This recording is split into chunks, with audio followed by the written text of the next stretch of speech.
families thinking getting their own kids into racing. Can you explain a little about your personal experience getting started and your journey, and how much support and effort did this take?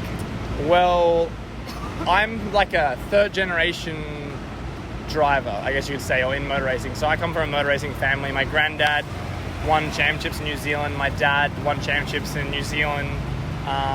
And he actually owns a race team in Australia that races Porsches. So I've always been on the track since I was little. And yeah, it's been for sure like ever since I can remember, I've just always loved it. So for me, I don't really have a time where I was like, this day I want to race cars. Like, I've just always loved it.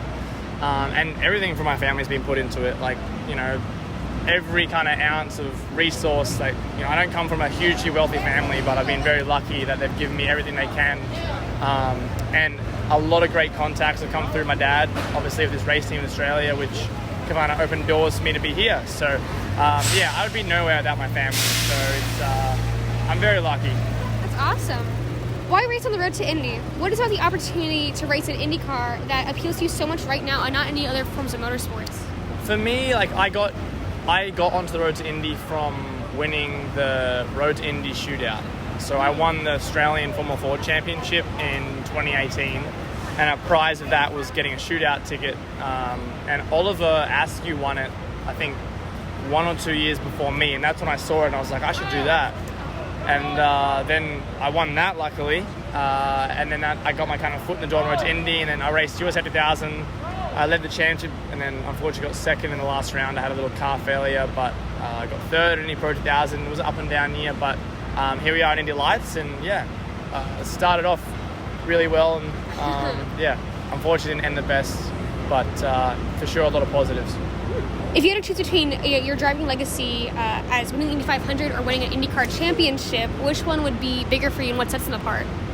It's so tough because I feel like both of those are my like ambition in life, really, ever since I was little. Like the 500, anyone who wins a championship or a 500 is always going to be an IndyCar legend, really, right? So for me personally, it's super tough, but I would say probably the 500. I've won a championship in a junior formula before, and it was the best feeling I've ever had so far, and winning an IndyCar championship would be insane. But I would say if I won the 500, if I'm lucky enough to win either of them, I'd be very happy. The way my brain works, if I won one, I'd really want the other, or I want more of what I've had. So never is enough, right? I wouldn't have done too bad if I won either of those. That's definitely the plan. Hopefully both, obviously, but probably a 500. But I really want to win a championship too. So true. What has been the most difficult part of it all so far? What have you already learned the hard way that you wish to have known sooner?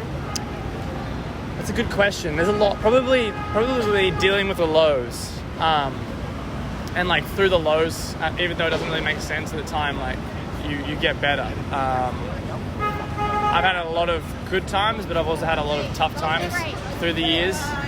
So for me, like dealing with the lows has been the toughest bit. But then most of the time when you get through the lows, something really good happens afterwards. So, you know, everyone when they want to race, they always want to be a race car driver, they want to be on the podium, spraying champagne, winning, and that's it, right? Yeah. But no one really thinks about the tough days, like maybe basically today I had, you know, crashed out after I just poled and was leading comfortably. So, yeah, it's tough to swallow for sure, and this is for sure the toughest part. But, you know, you've got to just learn from it and get on the other side of it. And I think I'm getting better at dealing with that, even though it's still very difficult. But, yeah, getting better at dealing with the lows, I would say. All right, and that is it here at St. Pete. I hope you guys enjoyed. I had a great time hanging out, talking to everyone. I'll catch you guys in the next one. Make sure you like, subscribe, share, and all that cool stuff. Later!